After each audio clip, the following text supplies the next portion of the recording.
Welcome to the Practice You podcast. My name is Elena Brower.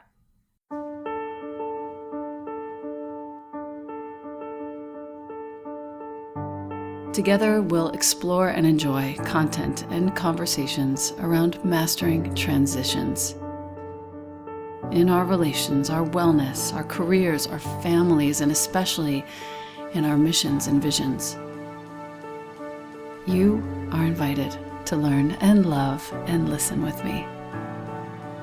Welcome to Practice You.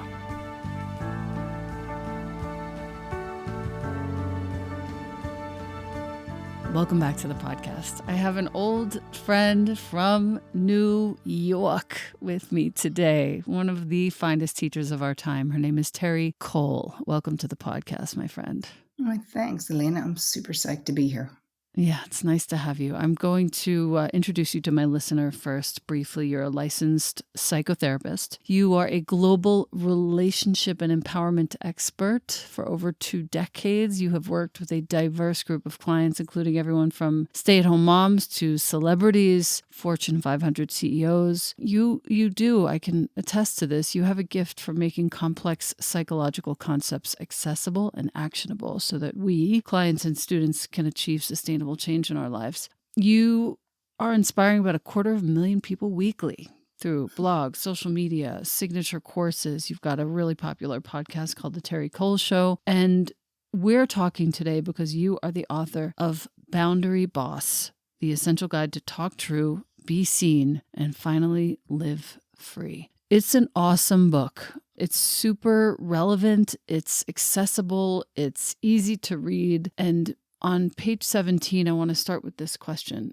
You write that ineffective communication skills lead to weak or disordered boundary skills. This is completely the case in everyone's life, but I know it is in my life. And one of the most important things that I've done in my 40s was to get very good at communicating. The question is, why is the idea of communicating our own boundaries so frightening to us?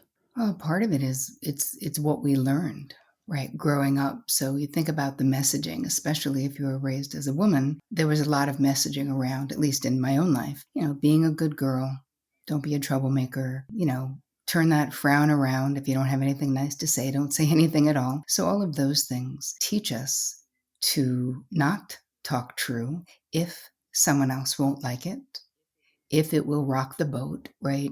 It's like our job kind of to make sure that everyone else is really comfortable. And of course, that doesn't work for a long-term strategy, but that's part of it. And we have so much fear of being rejected, being judged.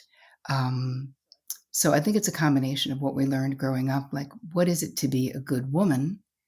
We're supposed to be most of us really were raised and praised for being self-abandoning codependents. Like that's what happened in most of the upbringings, at least for the women in my crew. Self-abandoning codependence. Mm-hmm. Good God. Can you teach my listener and me your definition of codependency? I'm just learning about this now. It was not an issue for me. For some weird reason, I was left off that chain. But I want to understand it because I have people who are codependents around me, and it's helpful for me to hear how different people define it. Sure. I define it as being overly invested in the feeling states, the decisions, the outcomes, the circumstances of the people in our lives to the detriment of our own either internal peace, our physical well-being, or financial well-being, meaning we feel overly responsible to sort of fix, to take care of what's happening in someone else's life. And I think that the way that if you're listening and you're like, I'm not sure, then I would say it's always helpful to check your own level of urgency when something happens in the life of someone that you care about. Because as lovers and mothers and all the things that we are, of course, we're invested in the happiness and the lives of the people we care about. Obviously, that's being in relationships. But if the urgency factor, if it feels like something bad happening to your partner or to your best friend, if that really feels like it's happening to you and you feel that level of responsibility to fix or come up with a solution for it, that is being codependently attached in that relationship. That is a very profound little benchmark for me, for folks to see the level of urgency that you have when something goes wrong with somebody else. So I just want to put a highlighter on that. Thank you for that. I have a question here from page 28. This is a quote from the book, anytime you opt for being fake nice instead of being truthful, you're setting yourself up for unsatisfactory experiences, resentment, and the loneliness of not being authentically known. What would you say to my listener who may find him or herself being habitually fake nice? Well, you're not alone. I understand you. And look at it through the frame of saying yes when you want to say no. So much of the time we think we're being nice, right? We don't want the other person to be upset with us. And the reality is, saying yes when you want to say no, what we're really doing, besides just being dishonest, is that we are blocking those people in our life from knowing us. And so the way that I describe and the way that I teach about boundaries, because it can be overwhelming and seem very confusing, like, what does it even mean? We have all these areas we need boundaries, emotional and physical and spiritual and psychological, material, right? There's all of these things. So think about it this way, that you knowing your preferences, your desires, your limits, and your deal breakers, and then having the capability of sharing those when you so choose. That is having healthy boundaries and being able to assert healthy boundaries. So now we can boil it down to something that's really doable. So your preferences, your desires, your limits, and your deal breakers, like the things that are the non-negotiables in your life. Preferences, desires, limits, And deal breakers. Deal breakers. Listener, grab a pen and write this down. I think this is actually really important for all of us. Preferences, desires, limits, deal breakers. And let this be a running list. You don't have to do this all right now, but start right now while you're listening to Terri, because her intent is so clear and in our space as you're listening that you can't help but feed off of this. What are your preferences with regards to this person or that person? What are your desires? What are your limits? And what are the things that are absolutely non-negotiable? Exactly. And here's the thing with your preferences, desires, limits, and deal breakers. You're the only person who can dictate what those are. You're the only person who knows what they are.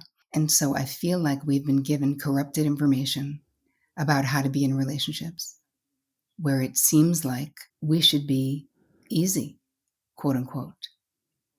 And I'm not sure how or when having a preference meant becoming difficult, but what you're really doing, because I think Elena, I think sometimes we look at establishing boundaries as trying to control another person, trying to use our boundary to like get what we want, quote unquote.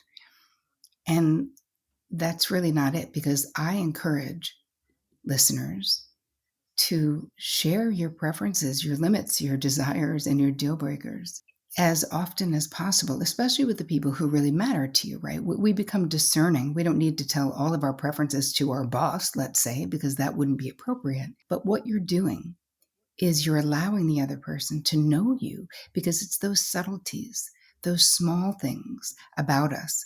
Every one of those things are really the things that make up who you are uniquely, like how you are uniquely you. And so sometimes we share our preferences. That doesn't mean our partner or our best friend always acquiesces to what we want, but every bit of information that you share about yourself, your healing and your self-confidence comes from the asking for what you want, comes from the sharing yourself honestly with people. And again, I'm not saying we do this with every person. Like there's a whole way in the book that I break it down as to, who are the people. Not everyone should have, a front row seat, right? Not everyone should be in your VIP section, as I call it. I loved that. I really appreciated that. My boundaries were a little fuzzy around that, and I really appreciated that. But understanding, Elena, I think that Because if you have the disease to please, if you are a people pleaser by nature and maybe more of a chameleon with your boundaries or more of a peacekeeper or a pushover, let's say, it's like we almost feel like anyone who wants to be in our VIP section, so to speak, we almost feel like we need to let them in. And my concept, and of course it's just a concept I created to hopefully make this more accessible, is that realize that you make the guest list. You're the only bouncer. You're the person putting up the rope. So if your third cousin wants removed, it really thinks that you're best friends and is insisting that they come to your bachelorette party, let's just say, but you really don't want them there.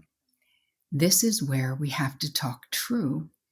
Meaning, let's not let third cousin Betty think that she's in your front row or that she's your best friend. If that's not the way you feel, and listen, I know from whence I speak, I start the book by by sharing, my experience that I was a bridesmaid in my 20s 8 times and definitely should have said no to 4 of those experiences, but couldn't. We're on page 55 right now. It's a perfect segue. You introduce a concept called high-functioning codependent. And you say that these kinds of people often feel compelled to offer advice, fix things, la la. You write that what this behavior is really saying is that your pain is causing me pain, so I'll tell you what to do in an effort to stop feeling this pain. And it's like such a, wow, it's just so convoluted and layered. I do have this bone, and I've mitigated it over the last, I would say, 5 years. I've noticed that happens with me because I have a friend who does it a lot. So I was able to see it in myself as well and laugh about it. So many of the folks who will listen to this, our listener right now, is probably involved in a profession that helps others by nature. And how can we, my listener and me, discern the difference between this sort of behavior, this high-functioning codependency where I'm fixing things because I don't want to feel uncomfortable, and just a genuine desire to serve? Well, part of it is knowing what is your side of the street and what isn't. And so when we are teaching, let's say, then it's appropriate for if someone asks a question, they're literally paying for your expertise. So we weigh in on those things. And yet in our personal lives and our personal relationships, we have to get really clear that it's an illusion that we know what someone else should do. And I found this out really the hard way in my 20s, my late 20s, where I had one of my siblings was always in a terrible abusive just was always in a really rough situation. And I was always trying to quote unquote save her, fix her, help her move out, give her money, get a lawyer, all the things. And finally my therapist said to me, Terri, what makes you think that you know what Jenna needs to learn in this lifetime? And I was like, well, I don't know, Ruth, but I think we can agree that she doesn't need to learn it being in this horrible relationship with this guy doing crack and whatever. And she said, no, I can't agree with that because I have no idea what she needs to learn. But here's the thing, neither do you. And I'm like, so I'm supposed to not do anything? And she's like, you can be supportive. And if it's too painful while she's actively in an abusive relationship, tell the truth and step back and tell her that you love her and whatever. So I did, but I felt on the hook to fix my sister's quote unquote problems. She wasn't necessarily asking me to, but it was exactly that thing. And that was where I learned it. My therapist said, do you know what's really going on? Your sister's dumpster fire of a life. You've worked for 2 decades to create a harmonious life. You've been sober for whatever, all the things. And her life is really messing with your internal peace. You just want your peace back. And that, struck me as being very true. Right. I do have a great friend who comes to mind right now who has disappeared from my life. She met a man. She's sort of, I think he's a grifter, actually.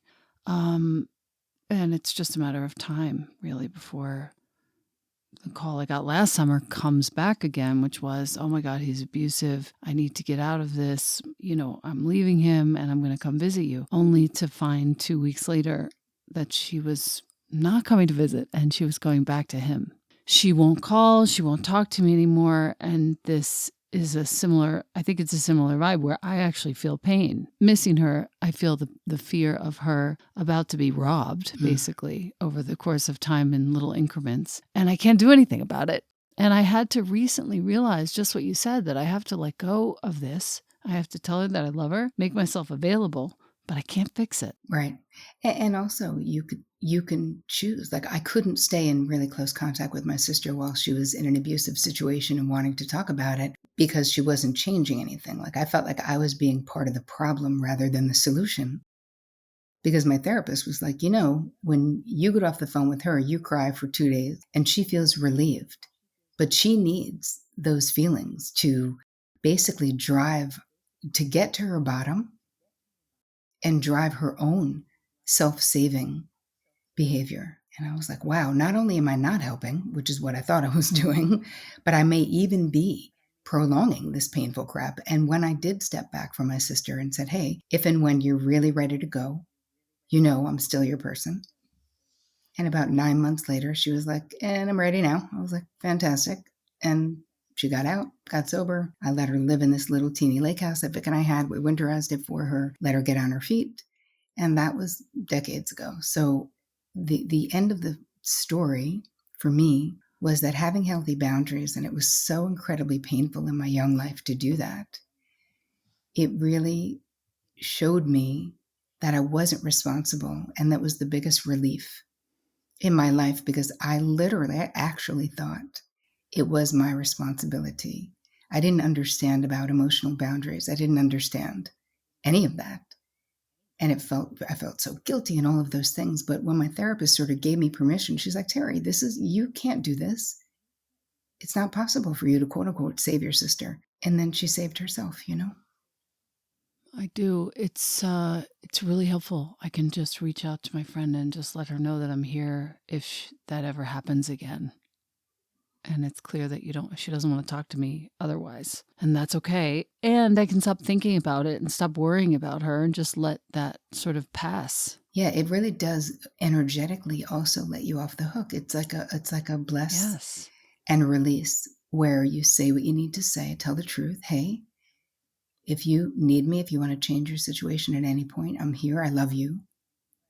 Just know that. And that can literally be it, because knowing the truth is that you can't change it, and that you can lead a horse to water, but you can't make him drink. It's like my sister wasn't ready until she was ready. And then when she was, I was able to be there in a way that was appropriate, that was healthy, and that was effective. And that is love. Like, not that I know better than you do what you should do in your life. Like, she needed to reach whatever that bottom was. And anyone in the rooms, or anyone who's had, addiction experience, that you're not ready until you're ready. Has to be her bottom, not mine, or not any other sort of fabricated need. Exactly. So that brings me to the next question. I marked page 175. Why is respecting the boundaries of others so important in the effort of maintaining our own? Well, part of it is exactly what I'm talking about, right? Exactly what we were just talking about is really violating the boundaries of others when we think we know what they should be doing. And if you've been a people pleaser in your life, if you've, gone along with the program, right? Gone along to get along, let's say, trying not to make waves, making lots of sacrifices for other people. When someone says no to us, and I found this to be true in my 20s, when I was such a people pleaser in my early 20s, that if someone had the gall to have a healthy boundary with me, I was so pissed. I was like, you have some nerve, Betty, saying no to me after everything I've done for you that I didn't want to do. Totally.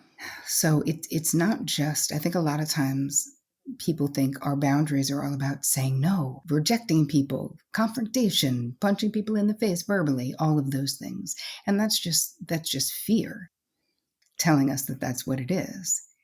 In reality, it's making room to have authentic relationships.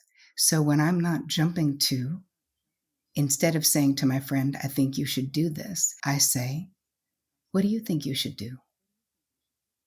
Would you like to say more about that? What does your gut say? I have no doubt you'll figure it out, right? I'm here to listen. I don't know what to say, but I'm here to listen, or whatever, you know?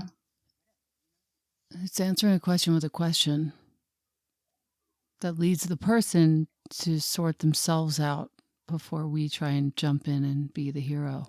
Right, because that's respecting. You know, one of my friends who has since passed away, he was one of the founders of the Grief Recovery Institute in California, Russell Friedman. Years ago, he had said to me, giving other people unasked for advice or criticism robs them of their dignity. Wow, that's chilling. I was like, wow, I want to stop doing that right now. Wow. I've seen it done many times. I've done it myself, but less so in the last years, last decade, I would say. But I've seen it done, and it does. It's a funny thing when you see somebody giving somebody else advice, and you're just observing on the side. Since you've said that, I can actually discern the energetic sort of depletion of dignity when somebody does that. It's so interesting. I see it, you know, sometimes with my husband. You know, we've been together 24 years. We have grown children. And I try so hard not to, you know, I'm like, okay, but, you know, that's his relationship with the kids, where he'll be trying to, you know, one of my sons, you know, this is a couple months ago, one of our kids was talking about his sadness, about splitting from his wife, and about, you know, the kids. Even though it's much better and healthier, he's just sad, right? It didn't work. And immediately, you know, Vic was like, but those kids are lucky because you're an amazing dad. You know what I mean? And I was like, Yeah. my hand up. I was like, babe, babe, babe. And then I just said, yeah, that sucks. How about it sucks? You're sad and it sucks. And there's no need to fix it right now because there's no fixing it. He'll process it. He's in therapy. He knows. Usually we don't do joint conversations. It's usually solo. Oh, I see. Which would keep things very simple. But it's a great thing you pointed out to him, and I just learned something from it, which is, there's no need to ameliorate. Mm-mm. Things can just suck, and that can be okay for a Yeah. while. I'll always say, I'm sorry, babe. You know, like Yeah, it blows. It does. blows. That's really helpful. I'm glad you shared that. It's sort of tangential, but sort of not. Because again, the needing to, you know, force people to have like to be the silver lining detective, right? Where you're like, but here's the good side. It's almost like the hyper positivity that sometimes we see in the online world of, you know, self-help and spirituality, where hyper positivity it's just denial in a different form. And it's also trampling on someone else's boundaries. So if someone says something to you, this person, I got diagnosed with something, I did this, I did that, those are all those are all circumstances where it is so easy to get activated to want to fix or to say it's not that bad or that you had the same situation and it worked out fine, you know? And what we're really doing in every one of those, even if our heart is in the right place, we are centering the other person's experience on us. Mm, mm. You don't need to know what to say, you know, like you don't have to have the answers. And just having the courage to be with someone in their diagnosis or in their pain, even simply saying, I don't know what to say right now, but I'm here for all of it. Hmm. Brings me back to early in the sort of mid 2020 Black Lives Matter movement, when I think I made that mistake a few times with friends of color where I tried to fix things and it was really just, this fucking sucks. And that's what should be said, and that's what's true. Yeah, but I'm here, or I want to learn, or I'm here to listen. I love you. I care that you're in pain. Yeah. Yeah, it's beautiful. Last question, when it comes to our willingness to sort of master our boundaries, what are some of the first things that you would say to me or to somebody who is listening who feels that in this particular arena of their lives, the boundaries are really cloudy and blurry? What's kind of the first step? Well, most of the time we have like there's a desire to sort of look out and be like, well, who are the boundary bullies in my life? Or, you know, where do I feel trampled on, let's say. I always think it's best to start by looking in and saying, okay, so where is it? Like we can keep it super simple. and just say, where is it where I find myself saying yes when I would really rather say no? Or where is it that I am giving an insta or an auto yes, rather than giving myself time and space to make a decision? So when I'm teaching this, I always teach that if you're someone who you generally say yes because you feel that's, pressured sort of to, that we're just going to buy time. That's the easiest thing to do, is to buy time. So let's just stop the auto yes by having a couple of phrases that you can say, like, oh, hey, I'll get back to you tomorrow. I need to check with my partner, my roommate, my whoever. You can always say, thank you so much for thinking of me. I'll let you know by the end of the week. I'm not sure. I need to check my calendar. We can always, one thing I want to impart is that we can always express our preferences, desires, limits, and deal breakers, right? Our boundaries with ease, with grace, with kindness. Like, that actually is possible. And the ease and grace part will come the more you do it. But we can always do it with kindness. And I think that there's a big fear that will be perceived as being mean if we don't go along to get along, especially if we have done that in the past. So I think most helpful, let's just stop the auto yes, buy time. I'll get back to you in this period of time, because it is so much easier to say no, if that's what the answer is going to be, when you haven't already said yes. So helpful. I think that feels freeing already to me personally. Yeah. And the thing is, in the book, you have a whole chapter of scripts for every situation you could possibly find yourself in, from bumping into an ex in the frozen food section of a supermarket to anything, dealing with a narcissistic boss. Like, I've got it all. And again, there are things that you can make them your own. I think it's most important, though, when we want to master this art, right? It's like a language where you wouldn't expect to be fluent in a language that no one ever taught you. So there's nothing wrong with you if you don't know how to do this. It is teachable and it is learnable, but we need to start from the beginning and understand the internal experiences, which is basically your downloaded boundary blueprint, like what we learned growing up, the country, the culture, all of those things impacted the way that people are relating to boundaries right now. When you start to have a deeper self-understanding and more compassion for why it's hard for you, it is so much easier to do it when we're not being so self-critical about why we can't do it. And then, so most of the scripts are later in the book, because by that point, you have a much more clear understanding of why you've been relating the way that you have personally, which is very unique to you, every single person. And then moving into, that's when the scripts are really helpful, because there's been an internal shift, which makes it so much easier to do it. And now you do have the words that you can, of course, make your own. It brings me to page 231. When we become clear within ourselves, you say, gives you a new perspective on other people and how they express their personal magic. As you get healthier, you may start to see others' behavior through your newly cleaned lens and be impressed by things that would have annoyed you when you were stuck in disordered boundary hell. This is a good example for what Terri is saying, my listener, and it'll help you understand the sort of direction that she takes with regards to scripts. For example, you say your kid's kindergarten teacher, quick to point out the parents aren't allowed inside the building after a certain time, might now strike you as clear and direct instead of bitchy. That's the exact, I needed to read that so badly, because when we think things are a certain way coming out of someone's mouth, it's just because of our own disordered understanding. So that was really helpful to me. Yeah, like the people who you have a different respect for, you don't couch everything from the things that are causing you pain, because as your pain lessens, as you become more of a boundary boss, you go, respect. Thank you for that clarity. Right.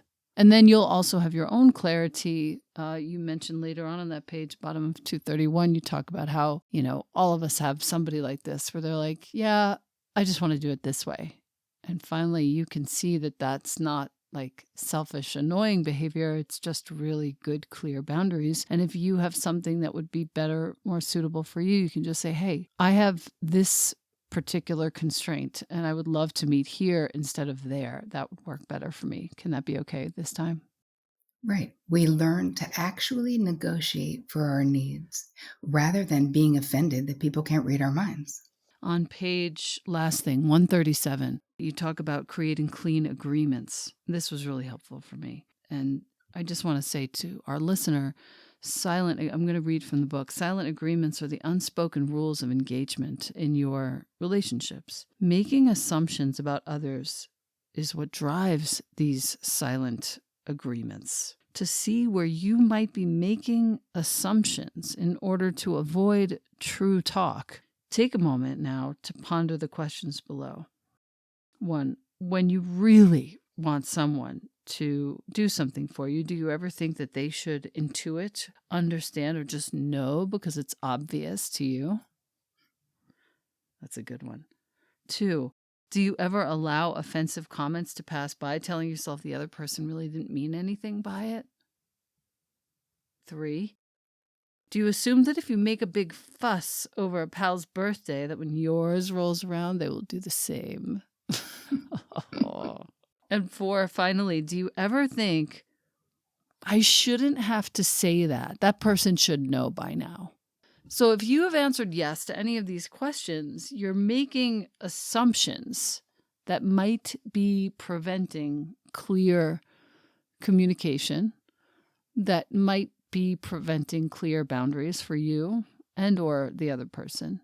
And it's some of the magic that you bring in this book, Boundary Boss, to help us just ask those questions. Yep. Because I see where it creeps in my life, these assumptions. And that's why I dog-eared it, and really creates long threads. I really want our listeners to hear this. Long threads of discontent when we have those assumptions. All we have to do, if you answered yes to any of those questions, go back to those questions, 137 page, and ask the person. Like, find out what's the deal. Hey, this is something I'm thinking about. I mean, go to the scripts that Terri uses. She's a genius, of course. But it really will make a difference in the quality of our relationships to be able to just talk about this stuff rather than throw it under the rug. And also being proactive. So another thing with clean agreements is that when you own a business, when you are dealing with people, if you work in a corporate situation, knowing yourself and then being proactive, especially if you own a business, your onboarding practices, all of these things, so that instead of waiting for it to go bad, we're sort of anticipating all the things, like these are the hours we work. This is what's expected. If you live in a different time zone, we work on New York time. So if that doesn't work for you, then this job will not work for you. You know what I mean? So that you don't end up later being like, wait, why is this person working at 4 a.m? Very helpful, like beyond helpful. All right, I would like to share with my listener where we can find you, your work, your courses, obviously your book I'll include in the notes below. Well, my website is terricole.com. Terri. Yes, TerriCole. I hang out on Instagram, probably more than other places. I'm just at Terri Cole. I have a gift for your listeners, which is about codependency and boundaries. It'll give you it's like a little video, and I created a downloadable guide and questions that you can ask, and just a way to get more clarity about where you might be on this spectrum. So to get that, you just go to boundaryboss.me/Elena, because that's easy. And if you want to get the book, you can go to boundarybossbook.com, because that's where all the bonuses are, and you can also buy it anywhere. And the bonuses include, tell us about that a little bit. Oh, so many things. I just kept adding. So it's, you've got meditations, I have a boundary quiz, which is amazing. It's only 13 questions, and that will help you figure out your boundary baseline. I've got a whole bunch of other things with scripts that I'm teaching you. So there's like a lot. I just kept adding. I don't know. I couldn't stop. No, you know what? I think there's a reason for that, which is that this is really your wheelhouse here. I feel like this is some of the best truths I've heard in a while, some of the most relevant things for my everyday movements. So I really appreciate it. I think that's why you couldn't stop adding, because it's just really true for you. Well, thank you, my friend. Yeah, This was so it's fun. beautiful. Thank you so much for coming, and thank you for helping all of us. We appreciate you so much. Anytime.